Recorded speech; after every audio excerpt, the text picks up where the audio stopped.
Did. Sorry? We know him very well. We're okay to start, are we? We're okay to start? Right. Are we transmitting now? Let me just, No, let's just double check for a moment. Questions for that. And just wait till it comes through on the live feed on the laptop so we can see. Apologies everybody, sorry. Working to fix it.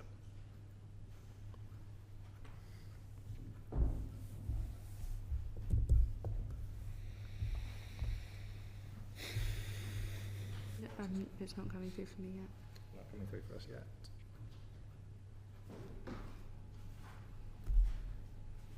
It is now. Okay. Does that mean we are actually broadcasting? I've got an image now, so that's. Yeah, I don't. You don't? Yeah, I'm good to go. Good afternoon. Welcome to the Communications and Digital Select Committee. We're very pleased to have the BBC with us this afternoon, and I welcome Tim Davie, Director General, and Samir, Shah, Chairman. It's your first time before us, and we're very pleased to have you. This is a session which is primarily a follow-up session to the inquiry that we did on BBC Future Funding, the report for which we published 2 years ago, and we are particularly interested in hearing from you about the progress that you're making on the strategic challenges that we identified in that report, and in the context of clearly changing economic contexts and evolving audience habits. And we had scheduled this session originally for July. We will come on to that very soon, but before we do, I wanted to ask some questions about the Huw Edwards case, because since we were originally scheduled to see you, there have been developments clearly in that case, and we have a responsibility to ask you some issues about that. Before I get on to the questions, because this is a live case, I should make clear that a statement just to cover the Parliament sub judice rules. And we are, of course, all aware that Huw Edwards has pleaded guilty but has not yet been sentenced. And as such, his case is still active in the courts. That requires me to remind all of us participating today that Parliament's sub judice rule means that the case should not therefore be referred to in discussion or questioning during this meeting. But in any case, this session will, and was always designed to, in terms of the questions that I ask, focus on the BBC's decisions, policies and governance structures. But with that on the record, could I come straight away, please, to you, Mr. Davie, and ask what is the current status of the BBC's attempt to recover the £200,000 of salary paid to Mr. Edwards for that period post his arrest until his resignation? Has that money been returned? No, we've made the formal request, and I can't go into too much detail, but discussions are underway. But I've got no further news apart from the BBC's position is clear, the money should be returned, and we've made the request. Okay. Did you set a deadline? I don't believe we set a deadline, but we do expect to make progress and get an answer. Okay, and if Mr. Edwards is not forthcoming in repaying that money, you have already resolved that you will endeavour to pursue recovery of that money through a sort of legal process? Well, we will explore that, but that is, as I said, I've said on record, I think that is challenging. Sure. I think at the moment the position is very clear. We've made that request to Mr. Edwards, and that's where we sit. Our management position is, and supported by the board, is very clear. Okay. And another specific question, if I may. What is the status of the internal investigation that you launched into his conduct last summer? You mean the one that, not the, I'm just getting clear in terms of what the question I'm answering, which is the investigation we set out with in terms of once we'd had the initial Sun story, we asked people to come forward. Yes. That is now closed. Right. Because it's a simple situation from a leadership point of view, which is once we'd got offered the resignation with no payoff, if you looked at any possible sanctions, you know, someone leaving the BBC without a payoff is where it sits. So you make that decision, and that's where we are. Now, clearly, there's the learnings and all the things we've got to do in the review, which I'm sure we can talk about, but that's where we are with regard to the investigations. Okay, and it's not something that you would have any intention of making public or any aspect of it? No, my instincts are always to be as transparent as I can. I know that, you know, always causes questions, but I think when you've got an internal disciplinary process within an organisation to get into absolute specifics where individuals have raised concerns, I don't think is appropriate, and that I think is right. Okay. I would say, Chair, I think it's worth saying that I also said on the record that if in the process of any disciplinary investigation we found anything of a very serious nature or criminal or anything of that type, we would of course refer it to the police and we would be in a completely different situation. That is not what came through any of the work we did. Okay. Okay. So anything that we clearly got things progressing outside the workplace, but we're very clear with regard to where we are within the workplace. Okay, which neatly takes me to my next question, which is sort of at the point at which last November, when you were informed confidentially by the police of Mr. Edwards' arrest, you took the decision then not to take any further action against him, and I know you're on the record as saying that you were committed to take action if he was charged whilst he remained an employee.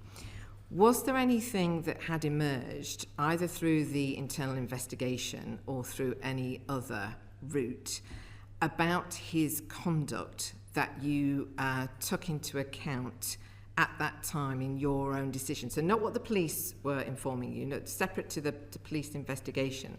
I just wondered at that point. No, I don't think anything there was material in that decision. The decision was absolutely about the case that the police were, you know, giving us very clear instruction to keep confidential, as is again well documented and well reported. We knew the category. We had no knowledge at all of the specifics, and you know the decision, which I stand by the way, was made in terms of to remain with the suspension. The guidelines are clear in terms of our policies, but also more generally that you pay someone in suspension, under suspension. We could debate that, and that's the decision we made. And you also are aware that you know, we made a limited number of people aware as per the police's instructions. So I think we behaved in good faith throughout and made the reasonable decisions.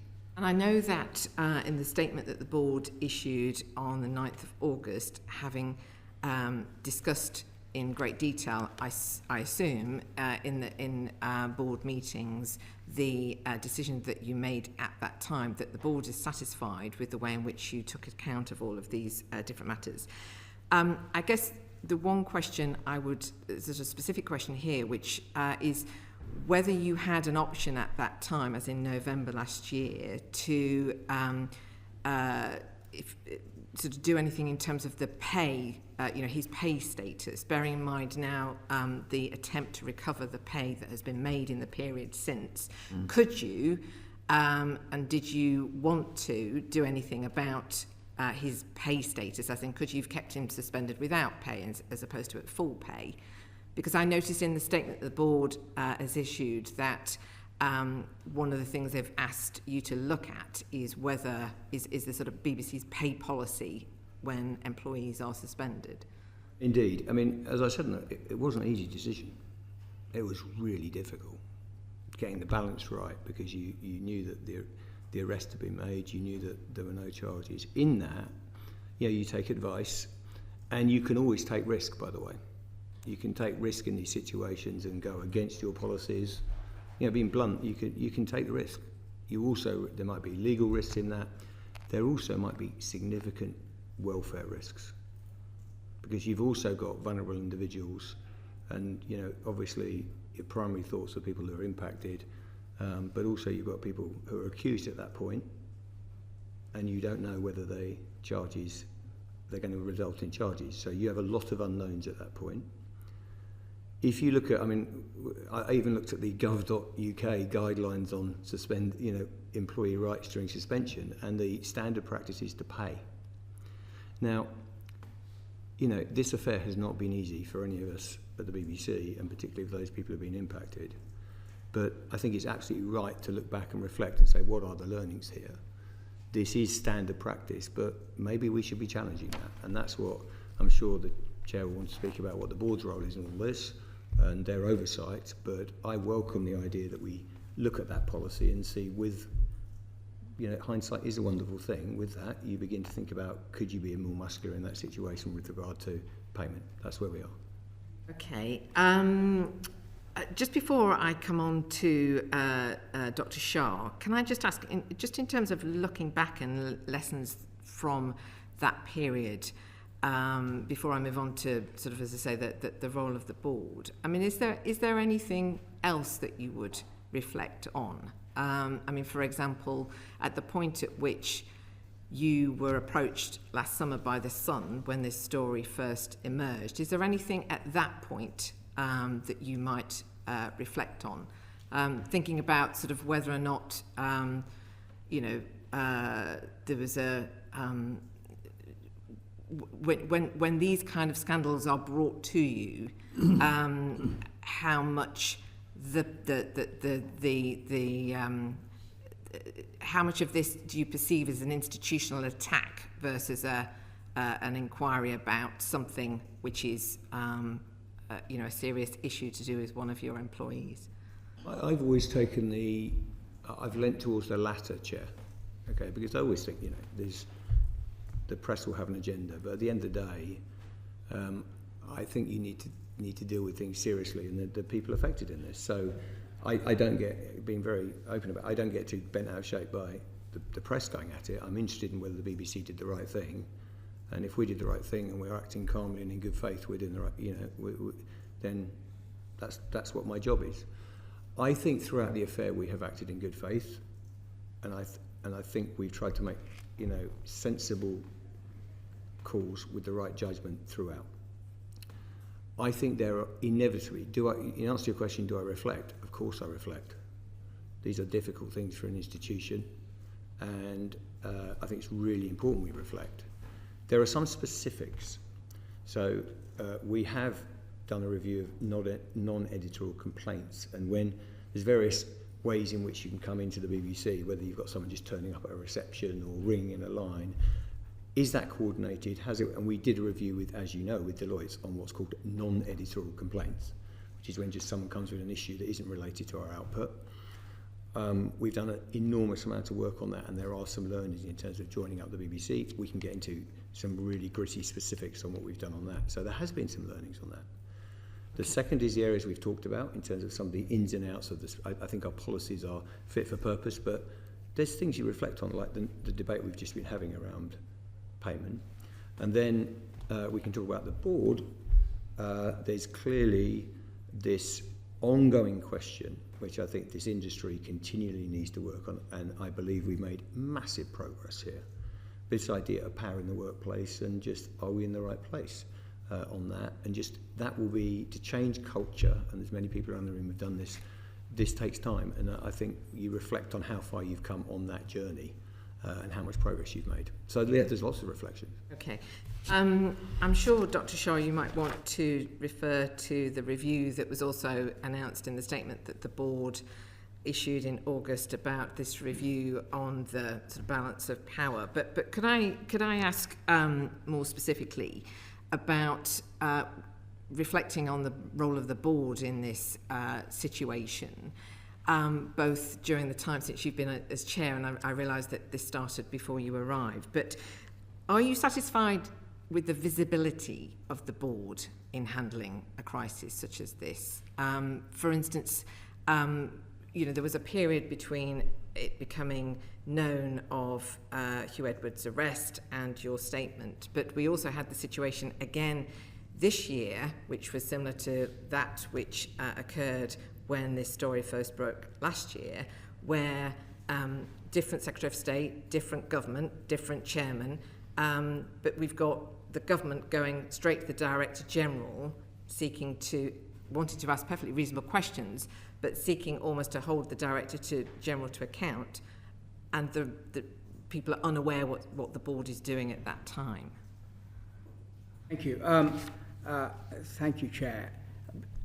Before I answer both the question on visibility and the relationship between the Secretary of State and the Director General, may I make some observations from the point of view of the board about this affair. The first thing I would say is that it's my view and the view of the board that there's nothing more important than public trust in the BBC, and we are custodians of that trust. And what Huw Edwards did damaged the reputation and the trust for the BBC enormously. So we take that very seriously indeed. I should say, you know, it was a shock to discover when it was announced, when he was charged, that he had led this double life. On the face of it, a trusted news presenter, but hidden secretly, he was this figure who did the most appalling things. I mean, let's not forget the victims of this. Those are the children in those pictures. I'm sort of nervous to interrupt, but I'm just conscious as well about the sub judice point that I raised at the beginning of this hearing. Let me make a wider point. I want to be clear that the person who betrayed the trust of the nation, the trust of his colleagues, was Huw Edwards. I knew him. I worked with him 30 years ago. Many producers, researchers, directors, editors worked with Huw Edwards, made him the figure he was, and they feel angry and betrayed by him. I think we need to say that. I also want to say from the board point of view, as you know, on the day he had pleaded guilty, I asked him and his team to give me an account of the decisions they took in the course of that year. We then reviewed those decisions, and we believe, as Tim has said, and we said in our statement, that the decisions Tim and his team took were made in good faith. These were very complicated decisions, and given the evidence available to them at the time, they made reasonable decisions based on the evidence. So we supported it, and we continue to support it. That's not to say, as Tim says, there aren't lessons to be learned, and Tim has already identified a few. Let me, I could take you through the timeline, but let me talk to you about the visibility. Yes, because I think, you know, obviously in the interest of time, I mean, what the critical thing is, yes, I mean, as you made clear in the statement, you know, we know that you're satisfied, but it's that everybody else was unaware. Let me just take you through the process, how long it took. It was on, I have a timeline here, on the 31st of July, a Wednesday, when Huw Edwards pleaded guilty. That afternoon, I invited the executive to write a note to the board. The board met, and we met a couple of times. We had a couple of notes we went through in great detail. We went through the board, and we decided that we supported the decisions taken by Tim and his team, but we also felt there was a genuine issue here about the abuse of power, and it was worth examining that. We've done it many times. We can talk about the many reviews we've had, but you know, abuse of power is not limited to the BBC. It's not a thing that's ever done. It's constantly a problem, and we need to constantly be vigilant about it. I can talk more about the terms of reference of the work. Now, from the moment of the pleading of guilty on the Wednesday to the board agreed statement, which was Thursday night, the following Thursday night, was produced on Friday morning. In my view, that's not a long time. We know we had to take a lot of evidence. I had to talk to all the board members individually, what their thought was. We had 2 board meetings. We had Tim and his team writing 2 deep papers about it. Seems to me to take 7 days to come up with a statement is not bad going. So I don't really agree with you that we were slow on this. I could take you in detail every single step. I don't think it's so much that I'm questioning the length of time that the board took in order to discharge its responsibilities. The question I'm getting to is the visibility and the transparency of the role of the board in holding the Director General to account, and the Secretary of State stepping in the absence, it seems to the public, of anybody else holding the Director General to account. And because I'm conscious of time, and because we've got so much else to get to, I just wondered if you could give us your view as to whether you might seek to be on more the visibility, transparent. The board statement was a public document about what we felt about the actions Tim Davie and his team have taken and what we were going to do in forward. The Secretary of State conversation, I don't think it's right to present it as holding him to account. the Secretary of State, the Secretary of State is free to call whoever she would like to do. I think if the conversation is about information, I don't have a problem about that. It's relaxed. I don't think it's about accountability. Tim, and I understand what accountability is. Tim is accountable to me. But if the Secretary of State wants to know what's going on, I'm perfectly relaxed with conversations that may take place. But we need to be clear where accountability is. And Tim's accountability is to the chair and the board.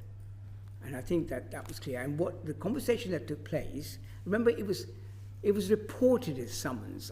That was a press thing. It wasn't actually. Tim ended up having a phone call conversation about what's going on. As I said, Tim often speaks to the Secretary of State, and that's fine, as long as we know what it's about. It's about information and about what's going, but not about holding somebody to account.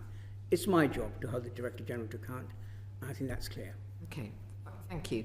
I guess what the point that I'm trying to sort of make here is that the role of the chair and the board is also to uphold, I think as is made clear in the statement that you issued, the public trust and confidence in the BBC, and the visibility of that being, it's where accountability to the licence fee payers sits at a time like this, and that's the that's the critical sort of point, really. But I mean, you've answered the question. And if there's anything more, particularly that you wanted to say on accountability to licence fee payers and the role of the board in these sort of situations that we haven't had a chance to cover, and you want to come back to me or follow up in writing, I'm very happy to do that. I just want to ask one further question, which is around the BBC archive in relation to Huw Edwards. And what I understand from reports that there have been some steps taken already to deal with some footage. I just wonder if you could just give to Mr. Davie, if you could just give us a sense of how you are handling this. What is the approach going to be? I think some of the reporting hasn't been quite on the money, actually, because we don't remove or delete anything from the archive, what sits in our BBC archive, unless we have a legal order to do so. That's a technicality, and we haven't. I don't think we've got on at this point, so it sits in the archive. What is broadcast or appears on iPlayer is then a matter of editorial judgment in terms of what is appropriate. Yeah, and in the real world, you don't have 100 of these examples. We'll have, is that the appropriate documentary? Frankly, should this individual be seen presenting the Queen's death? All we do is, in these sensitive cases, make sure that that's got the right level of oversight and acts in a common sense way. That is what we are doing. So there's no wholesale banning. We're not sitting in the archive deleting files of individuals. Those remain in the archive, but I think it's absolutely appropriate when someone's been involved in a case like this, which is active, so we should be careful, but we make decisions based on that. And of course, we've just got the, we're not trying to, the BBC is about, it stands for everything that isn't censorship. So I think my instinct is where there's editorial justification, even when that's uncomfortable, some of this footage may emerge, but it's got to be in the right situation. We've got good experience of that, Chair, in terms of various affairs through the past and also public events. So that's where we are. Okay, so any concerns that have been expressed by people that some of these very, very important historic events that have involved Huw Edwards are not going to be somehow digitally altered in a way that would be unacceptable? I haven't got around to a proposal for digital alteration, Chair. I've just simply... Whatever the case may be. Sitting in the archive and making judgments, common sense judgment based on the editorial occasion that arises. Okay. All right. This is a subject which we could pursue at great length, which I'm sure the CMS Select Committee in the Commons will probably wish to do so once they are formed and able to take evidence. We will at this point move to the other areas of questioning that we want to pursue, which I said at the beginning relates very much to the inquiry report we published a couple of years ago and how things have developed. And in that as well, I mean, we are we're asking a lot of our questions from the perspective as well of ensuring that the BBC is operating in a way which is to the satisfaction of all licence fee payers. So there may be things in response to some of the other questions that we put to you, Dr. Shaw, that you might want to come back on some of that theme in terms of, actually addressing licence fee payer issues. But I will ask the Lord Bishop to get us going.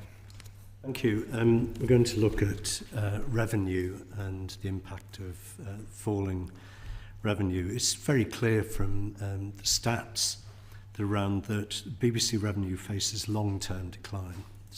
Doesn't look like a blip as the number of licence fee payers continues to fall, for example. How are you responding to this in the short and the medium and long term? And does this in any way affect the viability of the ambitions that you set out in the BBC for the Future strategy? Lord Bishop, thank you for that question. I will come back to Tim when we talk about the short-term response to the decline in licence fee. I think that issue speaks to a wider point about the future funding model of the BBC and what that should be. And if you allow me, Chair, just to make a couple of opening statements about that, and about this, because this is the first time I've spoken in public, I'd like to make the point that, in my view, the BBC has an enormously important role to play in the social and cultural life of this country. It does come in for a lot of flack, and sometimes that's well merited, but it is undeniably a force for good, and it faces formidable challenges in the changing media landscape. The BBC is worth fighting for, and what Tim said, laid out, seems to be one of its core points. What is its purpose? And I'm very clear that in this world of misinformation and fake information, the BBC's commitment to impartial journalism is incredibly important. In this world where global streamers are making programs for a global audience, the BBC's desire to make programs that reflect the lives of people of this country is also very important. And finally, in a fragmented society, the BBC's role as an instrument of social cohesion is also. Those three things are what make the BBC unique and special and worth fighting for. To be able to do that, to your point, Lord Bishop, we need a funding model that enables us to deliver that mission in the long term. Now, there are many funding models, and there are many aspects to it.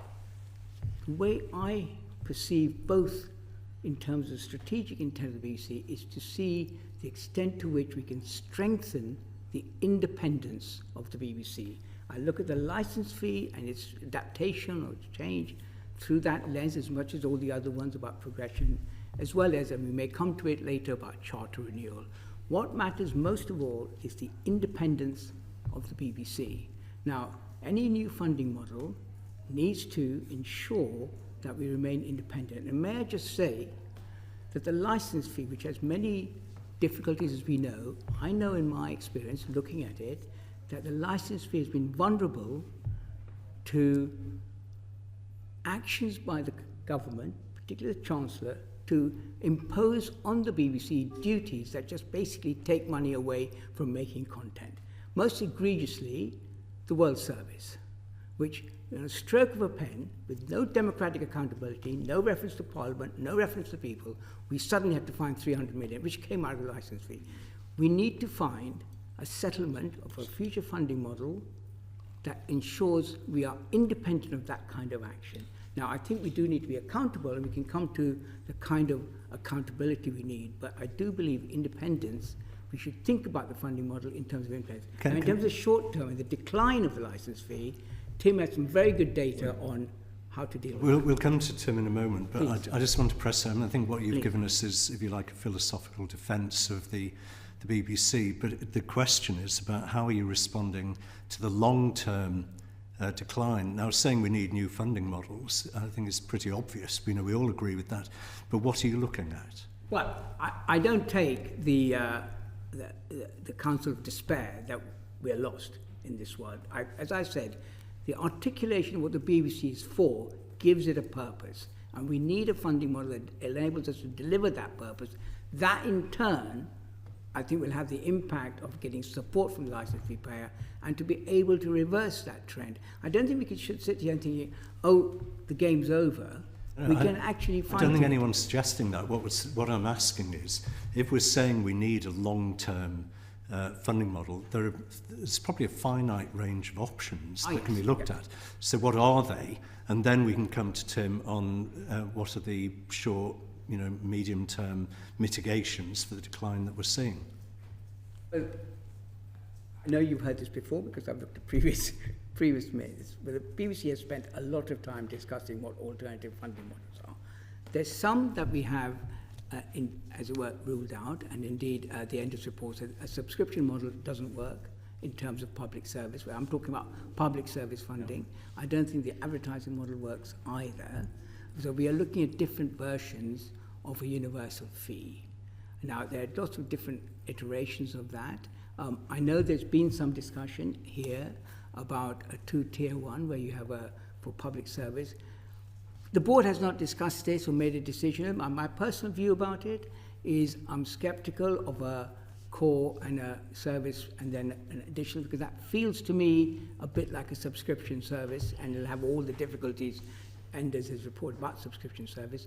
But I think we do need a fee. I mean, there are many options, and we're still discussing it, whether it's a household tax or it's any other form of universal things. But the principles are clear, and I think which is its universality. And I know I don't want to get into a great discussion about universality, but I'm clear what I mean by it, which is that it should be paid for by the British public at large. We belong to the British public, and we should have content that provides value to every single license fee payer there is. Okay, can we come to Tim? Does that help? Should I? Yeah. I very much welcome the question because I think the risks are very high across the industry. And the amount of change we're going through means that every traditional revenue model is, some are borderline crisis, some are crisis. The BBC will be flat in revenue terms, license fee income this year. So we're not in free fall, but we've got some erosion. You're going to get that with this level of competition. And to say that is, the wry smile I often have is, does the BBC and the top BBC team understand this? We're spending all our time thinking about how we give value to audiences on that money. What are the long-term revenue models?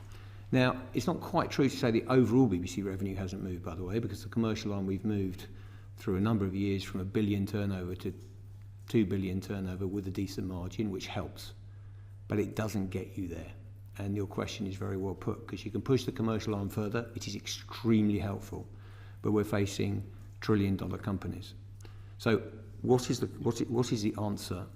The first is to know what you stand for and not try and do all things. Now, that doesn't mean you're not operating in all genres, but what I was trying to do in the speech earlier this year, so we are really focusing on these points of difference. Home to 99% of what the BBC makes is in the UK. That's different. For all our battles, impartial news, which we believe we deliver.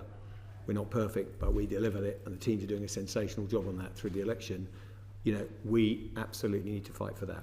How are we coping in the short term was your question. And by the way, it's worth saying, the BBC has had £1 billion taken out of it over the last decade plus. We haven't kept flat. We haven't kept flat funding. We've taken out £1 billion and we still remain at about 3.7 billion. So we've really disinvested in our public service broadcaster. Now, I happen to think the ways you address the issue you're talking about, and being provocative, it's not rocket science. We just had a fantastic July, by the way, in broadcasting terms. I know you may not feel the BBC is having the easiest of weeks at times, but actually when you take the Olympics, you take some of the dramas, Blue Light, Sherwood, all these things coming along, our numbers are very good. In the election, and I'm sure we'll talk about it because I know the chair's passionate about underserved audiences, we have really, really pushed hard. So the answer to your question is, one is we've taken as much cost as we can out that isn't delivering for audiences. And that's been brutal. The BBC Public Service, 2,000 people smaller than when I started. But it's still delivering 80% plus a week and nearly universal reach in a month. So we're defying gravity on that. The second strategy is to hire the best people, which is sensitive. But I know that sounds soft, but it's not. Because if you've got the best drama picker in the business and you're able to hire them from Netflix because the BBC is special, then you deliver performance. Yeah. The third thing is we use commercial income, and we use what you might call a not two-tier model, but a hybrid model with UK TV growing, all those things to try and do all we can to keep the scale of public service broadcasting. The next thing we've done is partner, so things like Freely, FreeSat, Freeview, to make sure the UK ecosystem, for want of a better word, is fighting and has strength. Going forward, we will need reform, as per the chairs. We'll need reform of a public funding mechanism, and I would say publicly, whether that be scope, what it covers, what's it called. We need to do that work, and we're in the middle of it now, as opposed to just talking about it. We're in the middle of that work.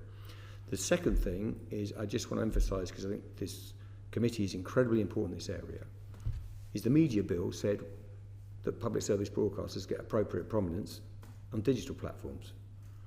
If we don't know what that is and get that secured fast, we are going to not just put the BBC in jeopardy, but others as well. And remember, we've had the benefit, and we've chosen it as a society to put, the 101 programme, 102, 103, those channel guides. At the moment, we are doing extremely well in digital and keeping relevant. We've had a fantastic summer for iPlayer, but there's a lot of risk. There's a lot of risk.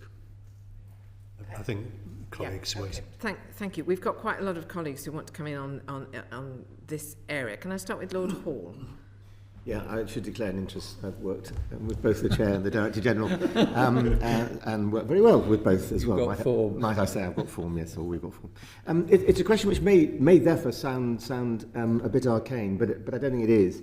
Samir started off by talking about the importance of independence of the BBC, spot on. One thing which happens in the case of this charter, 11 years, but it could be 4 years or 3 years or 5 years or whatever, is this charter renewal comes up, which is a time when the BBC, bluntly, is vulnerable. Would you be better off in taking the next 2.5 years up to 27 rather than saying we want a charter, we want to be established, say, like Channel 4? Thank you for the question, Tony. Can I just say, I think you're absolutely right. The charter review, its time period, means that we are almost in constant review of the charter. There's a midterm review.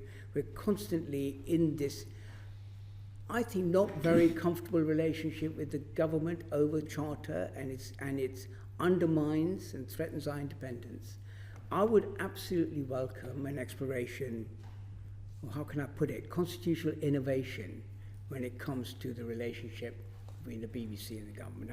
That innovation could take the form of a new act. It has its pros and cons. There are other ways. I was told, that we are unique in having a royal charter. There are thousands of organisations. The Institute directors called it strange that we have a time period. Most have perpetual charters. Because we have a time period, we're forever in this dance with the government. So I think we should think about whether we should change the charter and remove the time period. Maybe we'll have to change the nature of it and make it more about core principles and have a framework agreement sitting underneath it. That may be more very. But I do think, Lord Hall, that thinking about the constitutional arrangement is very important. I think it's central to securing and strengthening the independence of the BBC. I can go slightly into more detail if you like, but I do think there's been a lot of discussion about the appointments to the board. I really share that view. I have a board of 14 execs and non-execs. Of the 10 non-execs, 5, including me, are appointed by the government. I'm not sure that's the right balance, and I think we should think again about it. Again, as I said earlier, the important thing about any constitutional innovation, it should strengthen the independence of the BBC. That is the heart of our reputation here and across the world. And I think that reputation has been damaged in the recent years as a result of the nature of the relationship and the leverage the government of the day has over the BBC. And we should try this time round to try and reduce that leverage and make our accountability to do with the public, the licence fee payer, which I think is partly what the mutualisation idea is about, can the BBC be can the public be more directly involved and hold the BBC to account? And I think that's a good idea, and I certainly welcome an idea of dialing that up whilst we dial down the relationship with the government of the day and the BBC. Just a brief question, a brief answer if you wouldn't mind. Some arts institutions, the government decides this is the person we want to chair. Some, the boards decide. Would one bit of independence or greater independence of the BBC be the board to decide who's chair? Yes. Their people among Yes, them. would be. Thank you. Okay, I've got a lot of colleagues wanting to come in. I'm afraid not everybody will be able to, but I will allow Lord McNally to ask his supplementary question. You mentioned the World Service. Yes. I know the Director General that was responsible. I was a minister of the government that fobbed the cost of the World Service onto the BBC. Perhaps it's a question to when we get ministers before us, but do you think that it would be better and fairer, given that the World Service isn't just a broadcasting organisation, but one of the most powerful soft power organisations that we have, Yes. that you should be removed that I appreciate responsibility? your term fobbed off. I think that's correct. I think it's essentially unfair that the licence fee payer pays for a service that is to the government. But also, the World Service is an incredibly important instrument of soft power for the BBC. And being part of the licence fee, it has to take the cuts that the rest of the licence fee for Tim does. And that's not good either. And, you know, my home country is India, where I was born. The World Service is incredibly important all over the world. It's very important for the BBC, and it should be properly funded, and it shouldn't be dependent on the actions that we correctly take over the public service. And therefore, I do think maybe Tim would like to add about. I said publicly in March, interestingly, that I haven't had any pushback, which is I totally agree with the chair. This should not be funded by the licence fee. I mean, also, I am understandably and appropriately under pressure on very limited resources to make sure every household and every flat in the UK, every house gets that value. And they are doing they're related, and there's definitely huge benefits for the UK news organisation to have the World Service. But if you take a language service, they do different things, and we should absolutely be funding that as the UK. The scary thing is that China, Russia, Turkey, the numbers are astronomical. The investment they're pouring into disinformation is very significant. At the moment, as we speak, there are real issues at play because we have a request into FCDO for a bit more money to see the wolf from the door next year, because the government puts in 104 million rand, we put in 250 of the licence fee. But all of it, if I'm being honest, is underinvesting. Even the Americans' Voice of America, which is nowhere near, I think, in terms of reputationally, although with all due respect to Voice of America doing brilliant work, the World Service, that's being funded to the tune of $920 million, that's, I believe, which is way in excess of the World Service. We have got to make a decision here if we're serious about this service or not. So we've got short-term requests for money in with the FCDO now, pre-charter, and we need that. And then I think when we come to charter, there's obviously, and even before that, we'd love to a situation where, frankly, this is properly funded by the UK government because it makes the cut, which it should do. Thank you for the question. Okay, well, I think we're going to move on because I'm conscious of time, sort of moving away from what you've just been talking about to the audiences that are turning away. Baroness Healy. Okay, thank you, Chair. I'd like to ask, what progress have you made on improving the way you engage people who are turning away from the BBC? And Dr. Shah, I'd like to ask you particularly, you said in March, can we stay relevant to the lives of the British people? And you expressed concern particularly about working class people. So I'm wondering how you're trying to address this. Thank you. May I say, of my strategic priorities, this is right at the top. I think the BBC needs to do a great deal more in addressing the question of serving what we call the underserved audiences, the C2Ds. I think it's a, you know, I've been on broadcasting for a long, long time, and this has been a chronic problem for the BBC. It's metropolitan bias, and its programming and its power structures continue, in my view, to be focused in London. I think there's a lot of progress and a lot of work being done in moving production and programs out of London, but I think a great deal more could be done about power.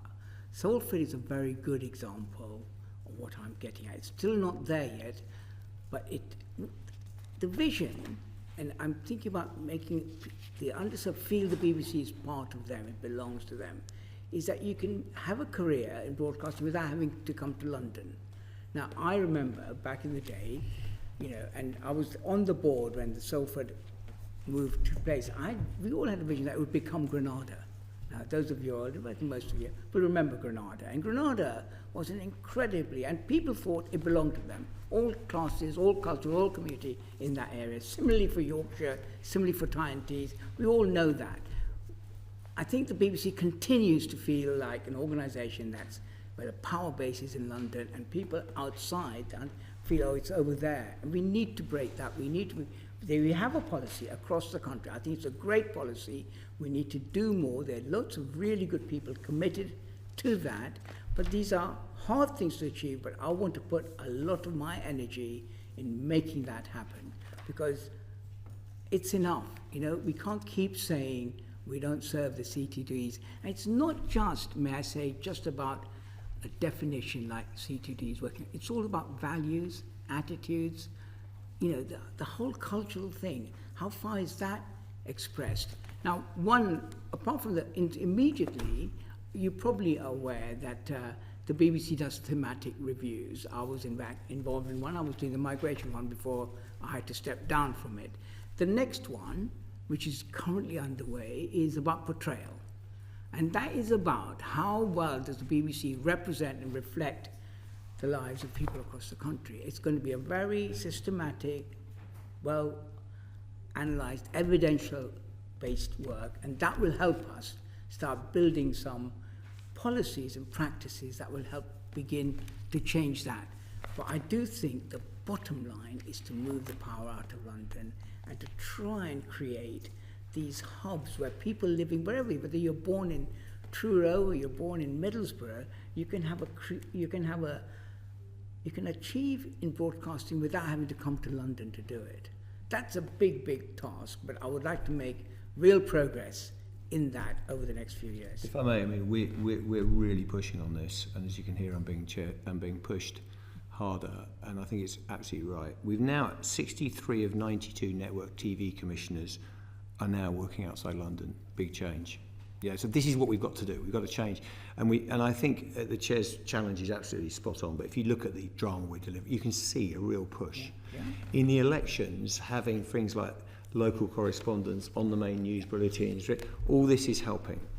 And by the way, 84% on an average week across 23-24, 84% of C2DEs came to the BBC. So look, we've got, and I absolutely am not in auto-defence here, I think we've got real challenges with some groups. What I would say is, I think there's something deeper in the industry itself. If you saw James Graham talking about the fact that 8% of people working in television come from a working class background. So there's been a lot of work done on diversity and a lot of metrics, but actually, you know, I've always said that diversity of thought, different backgrounds, social mobility, you know, now interestingly, I've really pushed on apprentices, but being open with you on what's not always working is we've moved the number up in terms of those coming, but it's still more convenient for people who have some kind of family income to support them through that process.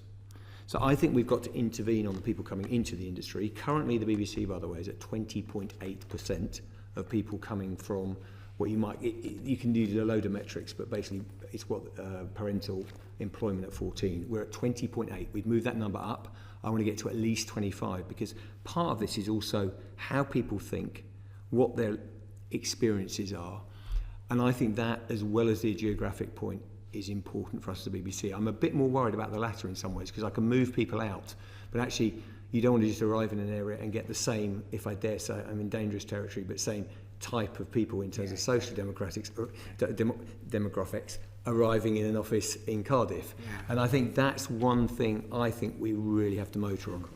Can I ask you, Mr. Davie, I mean, how are you prioritising spending to meet the diverging demands of the different audience groups, especially the young, as they're moving away from... We're watching this like a hawk in terms of what groups and what programmes deliver to what audiences. And I think, interesting, when it comes back to the budget question, is I think absolutely you have some services like Radio 1 that are more youth-focused.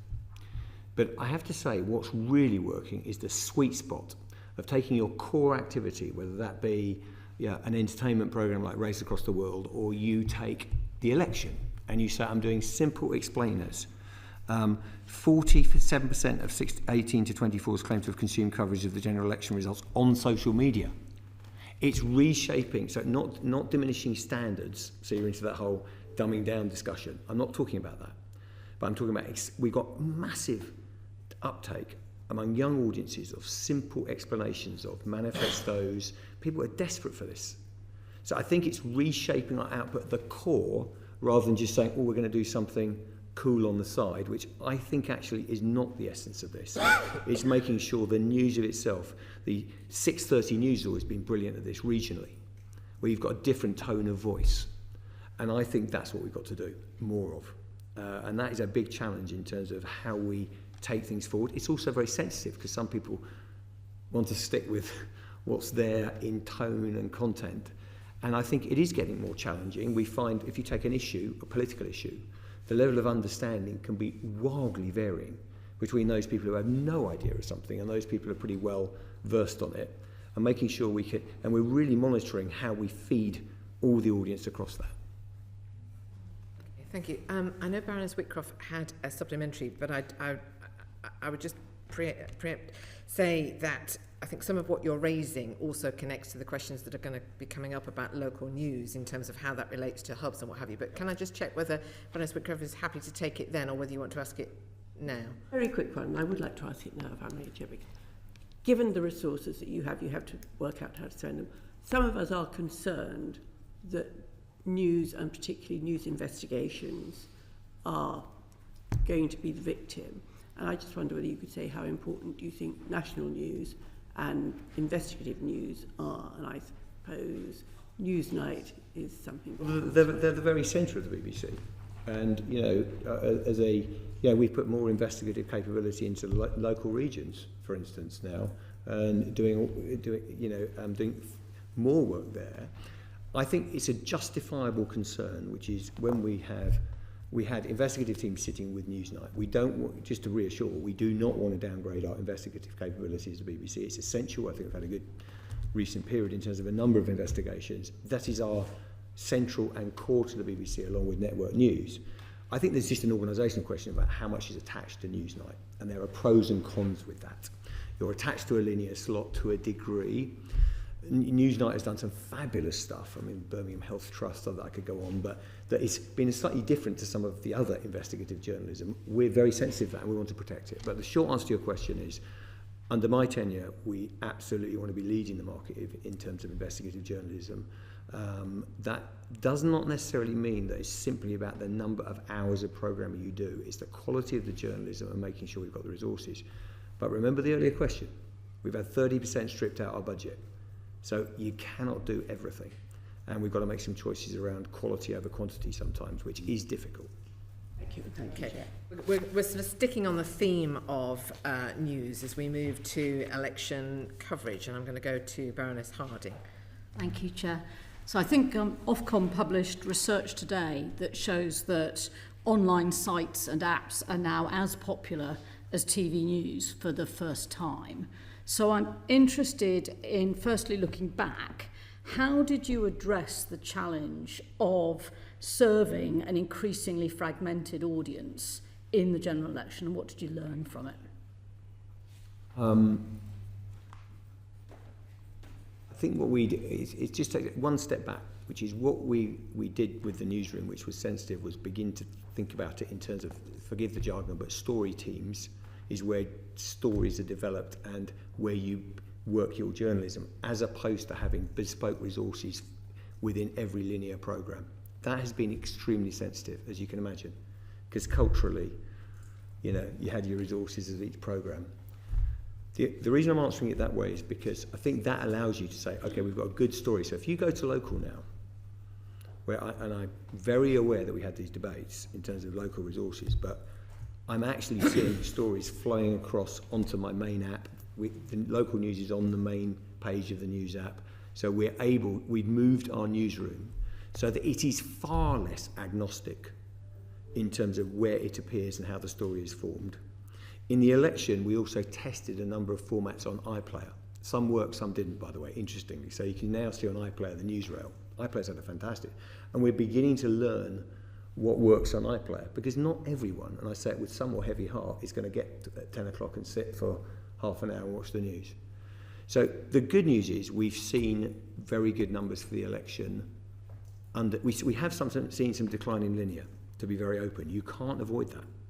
But actually, in terms of the online usage, that's really, really developing fast for us. The encouraging thing as well is, and it's difficult in measurement terms this, because there's obviously the attribution question, which you're well aware of, which is once we're on TikTok and we're on Instagram, we want to bring people into the BBC as well. But we are definitely going out there. And I said, we were, you know, in online, we were the biggest news source in the election by some distance across all providers, everything in online. So we've just been reshaping the output without affecting the quality. In fact, trying to take it up with things like Verify. Verify is a fantastic lead through to my next question. You referenced earlier with regard to the state actors' misinformation and disinformation overseas. How much was the concerns, many of which, you know, we expressed here in this committee, about the potential risk of misinformation and disinformation in the election? How much was that an overplayed, overblown concern, and how much was it real? I don't know. Sorry, I haven't seen any data that really breaks down how far that went. I think slightly encouragingly, what we do know is we had massive uptake and particular response to Verifys that said, let me outline the basics here. What are the claims? And I think there's a number of levels to this. There's malicious state actors trying to affect an election, and I haven't seen reports on that, or I don't know where There's also just general noise where people cannot understand, where they can't see the wood for the trees, they can't see. We had incredible numbers, particularly of 16 to 34s and younger, coming to basic explainers. And I think we're going to double down in that area, and we're learning how Verify works. We put, by the way, heavier, serious reporters, 1X Newsnight, into Verify, and it made a difference. And the election, I thought we were really robust. The other thing critically, I think, that is important is we give voice to every legitimate party, and absolutely make sure everyone who should have a voice has a voice. And finally, relating to earlier questions, we had an initiative called Your Voice, Your Vote, which really was very popular in terms of putting people's concerns. I think we took it beyond that, general vox pop, if you know what I mean, to concerns on the ground, what was happening, and that really responded, really delivered. I'm not sure I'm answering your question directly, because I think we need to see a bit more data. And I think we need to come up for air on that question and say just how influenced the election was by these things. One of the things I would say more generally, by the way, is the value of an institution like the BBC, the Ofcom code, all the things we do with public service broadcasting. I think that leads to, an election which was properly conducted, politicians coming to debates, being proper interrogation.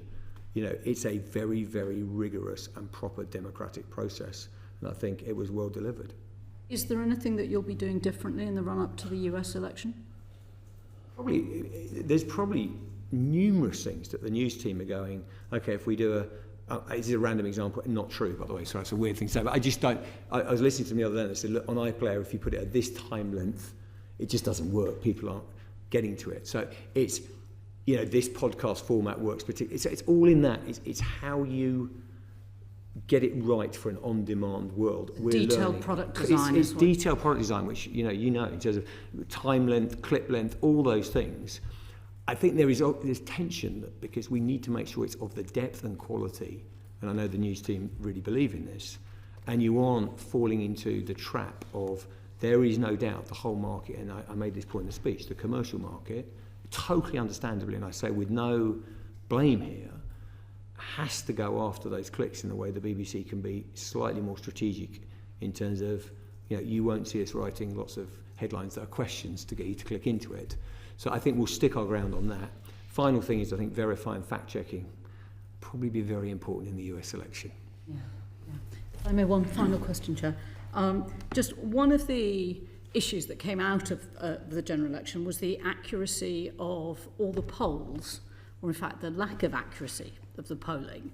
Do you think that all the focus on reporting of polls themselves risks affecting elections? Regardless of which party, I think we probably all make an argument. That's why the BBC is very careful, and we don't lead with polls in that way. We refer to polls. We're very careful about it. So the answer to your question is there are significant risks with chasing an individual poll, particularly in an individual poll. Yes. Thank you. Just one other question on this area before we move on. Just it's sort of back to BBC Verify in certain respects. When Deborah Turnus was here before us earlier in the year, I raised a question with her then about criticism of BBC Verify in terms of its use of sources on Middle East reporting. And she responded by sort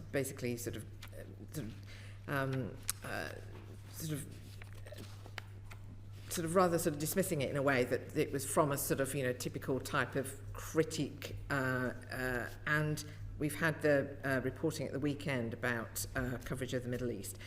What I was just keen to understand is not to get into a discussion about the Middle East, but how is the BBC responding to these kind of challenges that it is receiving in terms of its reporting on the Middle East, regardless of which direction they are coming from?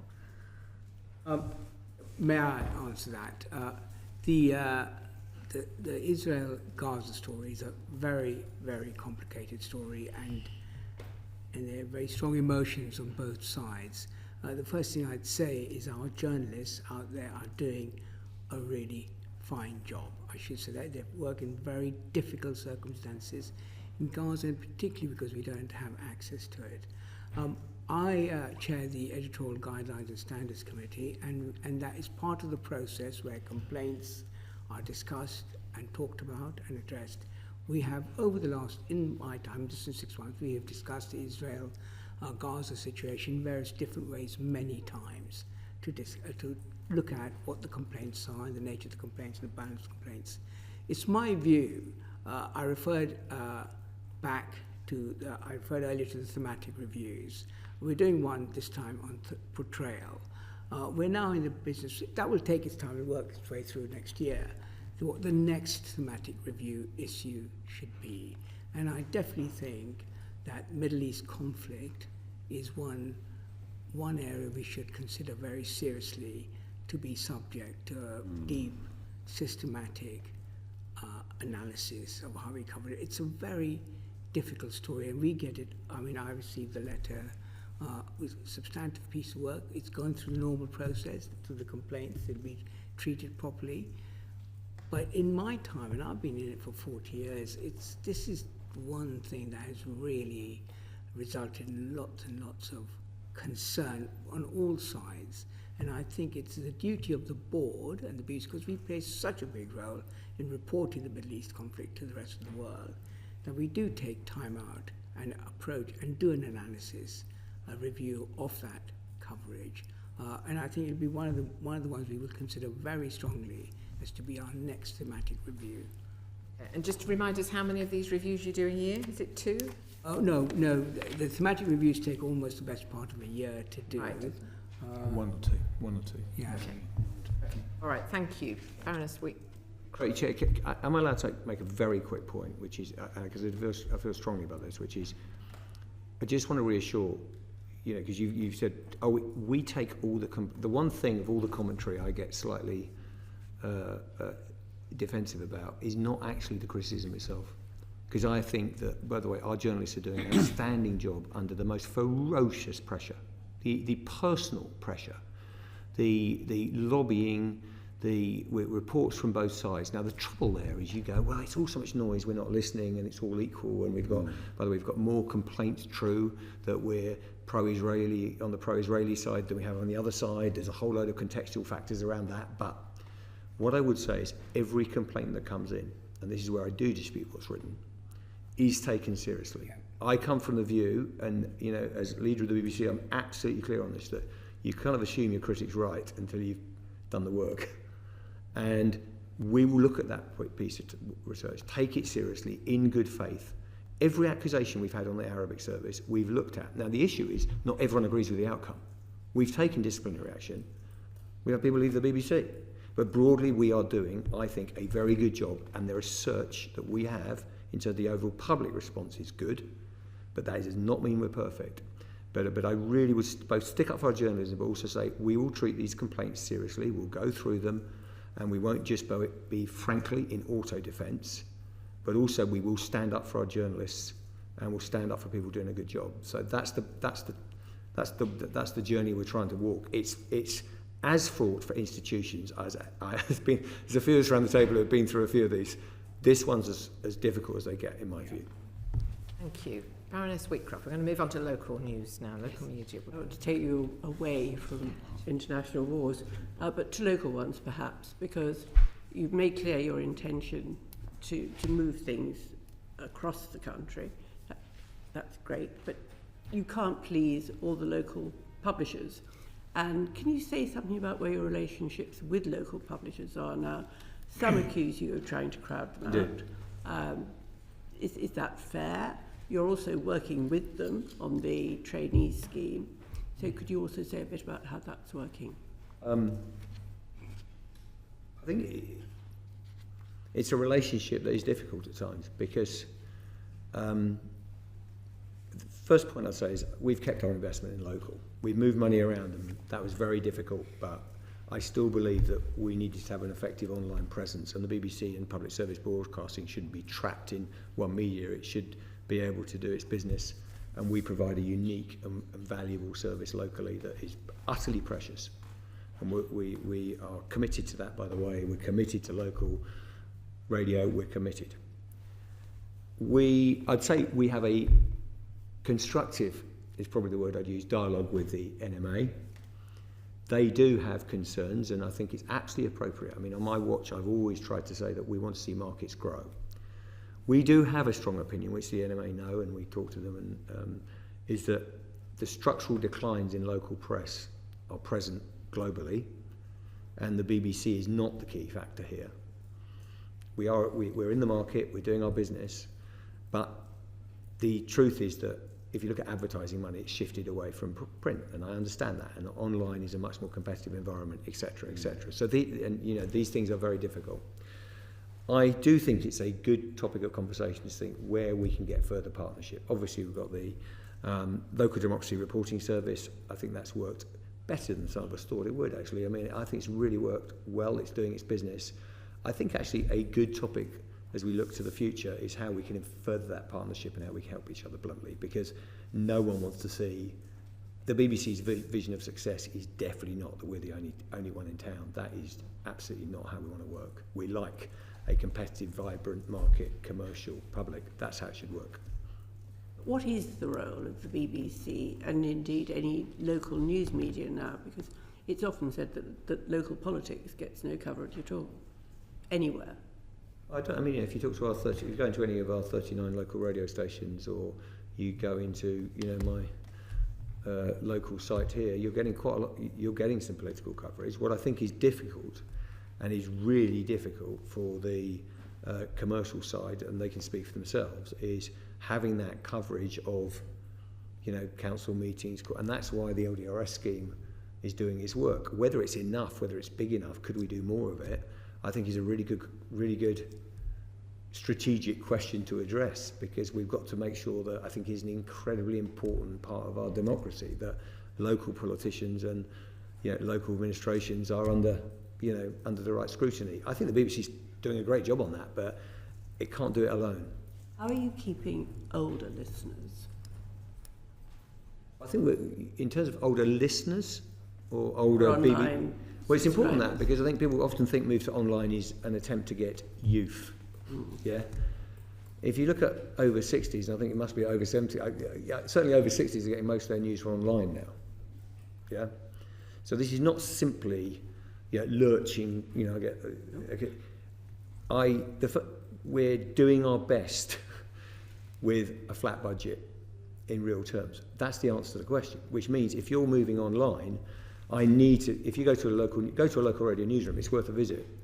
And they're no longer local radio, I should say. They're local, and they are doing. We're putting reports onto radio that go onto the 6:30, which is precious to us. But they're going online, and that's how we've had to build a multimedia newsroom like any other media company or organisation. That has been very hard.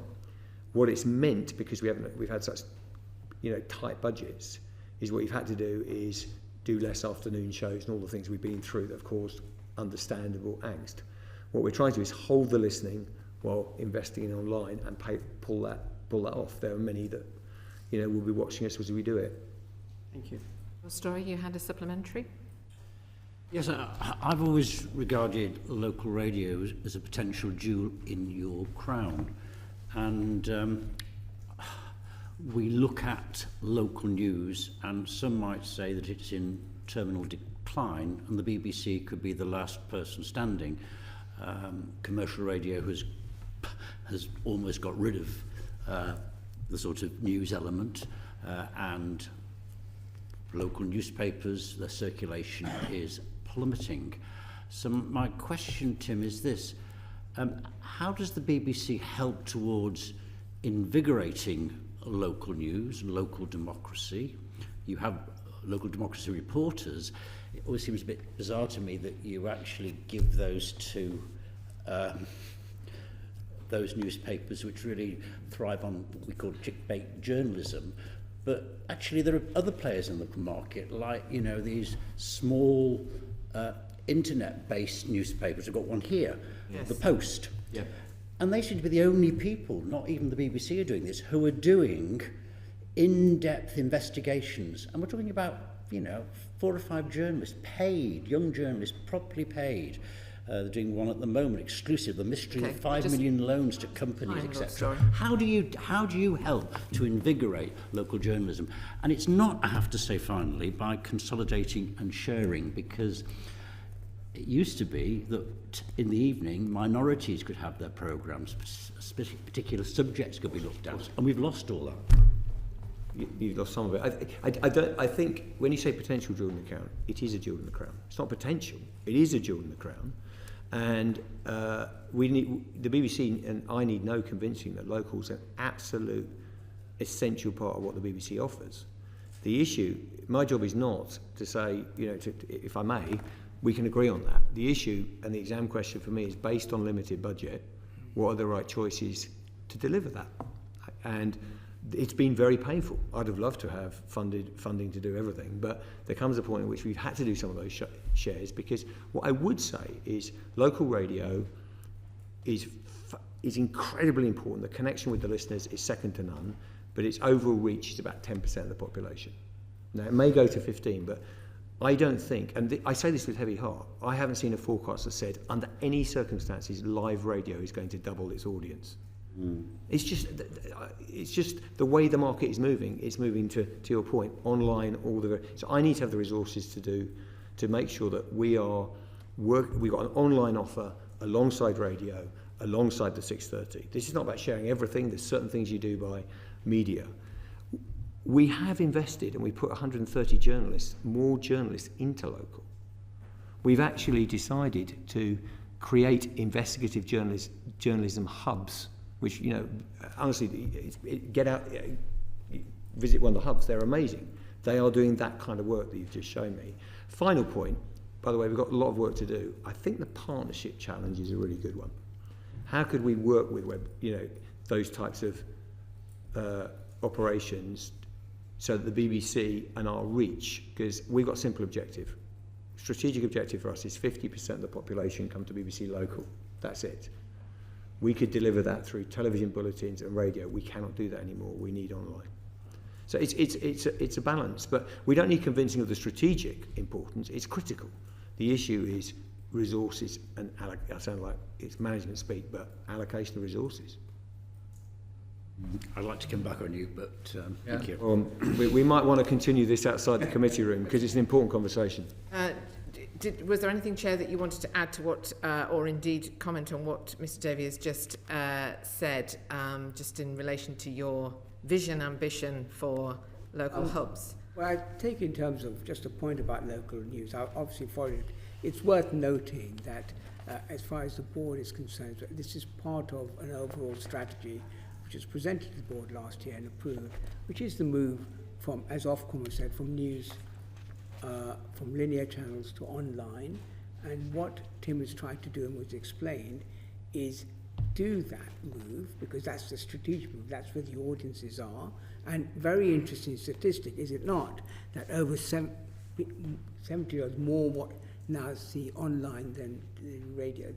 The dynamics of the changing up is something we strategically need to move without leaving people behind. I think this is some of the tensions of making a move like that. But I just want to say the board is supportive of this as a part of our overall strategy of starting to shift our journalism online, because that's where the audience is. All right. Gentlemen, thank you very much indeed for joining us today. We've covered an awful lot of ground. I think you've set out a very comprehensive shopping list for the new Secretary of State and the new government.